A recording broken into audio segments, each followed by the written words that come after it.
முத்துக்குமார் நம்ம தமிழ்ஷா சேனலை சப்ஸ்கிரைப் பண்ணுற அனைவருக்கும் என்னுடைய மனமார்ந்த நன்றி. நம்ம வீடியோவில் கொடுக்கக்கூடிய அனைத்து தகவலும் ஒன்லி ஃபார் எஜுகேஷன் மட்டும்தான். நான் செபி ரிஜிஸ்டர்ட் அனலிஸ்ட் கிடையாது. அதனால் before investing consult your financial advisor.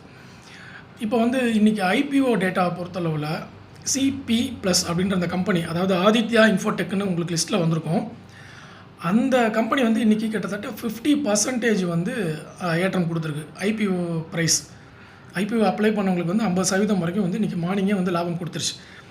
இது இல்லாமல் லக்ஷ்மி இந்தியான்ற ஒரு ஐபிஓ அது நமக்கு ப்ராஃபிட்டில் போகல, 20% மைனஸில் போயிருக்கு. பட் இன்றைக்கி ஓப்பனிங்லேருந்து ஒரு 1% வரைக்கும் அப்ராக்சிமேட்டாக அப்படியே ஏற்றம் கொடுத்துட்டே வராங்க. கொஞ்சம் வெயிட் பண்ணுற மாதிரி லக்ஷ்மி இந்தியா ஆகிடுச்சு. But CP plus Aditya Infotech 50%ன்றது மிகப்பெரிய ஒரு ப்ராஃபிட். அடுத்தது இப்போ இந்த ஐபிஓ குரூப் எல்லாமே என்ன பண்ணோம், அந்த ஐபிஓ அப்ளை பண்ணுற சப்ஸ்கிரைபர்ஸ் எல்லாருமே அடுத்தது எங்கே போகிறாங்க அப்படின்னு பார்த்தீங்கன்னா, இப்போ கரண்ட்டாக 41% கெயினில் கிரே மார்க்கெட் ப்ரீமியமில் கெயினில் இருக்கக்கூடிய கம்பெனி ஹைவே இன்ஃப்ராஸ்ட்ரக்சர் தான். அந்த கம்பெனிக்கு எல்லாருமே ஜம்ப் ஆகுறாங்க. ஏன்னா அந்த கம்பெனியோடைய ஐபிஓ ஸ்டார்ட் டேட் இன்றைக்கி தான் 5ஆம் தேதி, 6ஆம் தேதி, 7ஆம் தேதி. ஸோ இன்றைக்கி ஸ்டார்ட் ஆகுது, 7ஆம் தேதி முடியுது.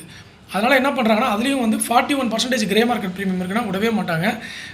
லக்கிலையாவது கிடச்சிருச்சுன்னா 40% லாபம் வந்துடும் அப்படின்னு சொல்லிட்டு அவங்க அதை போவாங்க. பட் கிரே மார்க்கெட் ப்ரீமியம் அது லிஸ்ட் ஆகிறதுக்குள்ளே மாறலாம். பட் 40%லேருந்து 0 போகுமான்றதெல்லாம் டவுட் தான். மேபி 40 30 ஆகலாம், 25 ஆகலாம்.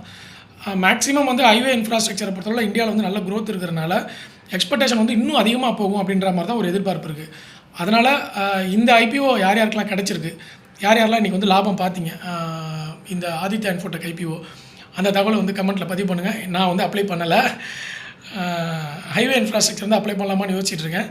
ஸோ நீங்கள் அப்ளை பண்ணுறீங்களா? உங்களுடைய எக்ஸ்பீரியன்ஸ் என்ன? இந்த ஆதித்யா இன்ஃபோடெக்கில் என்ன எக்ஸ்பீரியன்ஸ்? ஹைவே இன்ஃப்ராஸ்ட்ரக்சர் அப்ளை பண்ண போகிறீங்களா? அந்த 41% கிரே மார்க்கெட் ப்ரீமியம் இருக்கிறத நீங்கள் எப்படி பார்க்குறீங்க அப்படின்றதையும் கீழே கமெண்ட்டில் பதிவு பண்ணுங்கள். ஸோ ஐபிஓவில் இன்ட்ரெஸ்டடாக இருக்கிற நண்பர்கள் அந்த ஹைவே இன்ஃப்ராஸ்ட்ரக்சர் போய் செக் பண்ணி பார்த்துருங்க. ஓகே, நன்றி, வணக்கம்.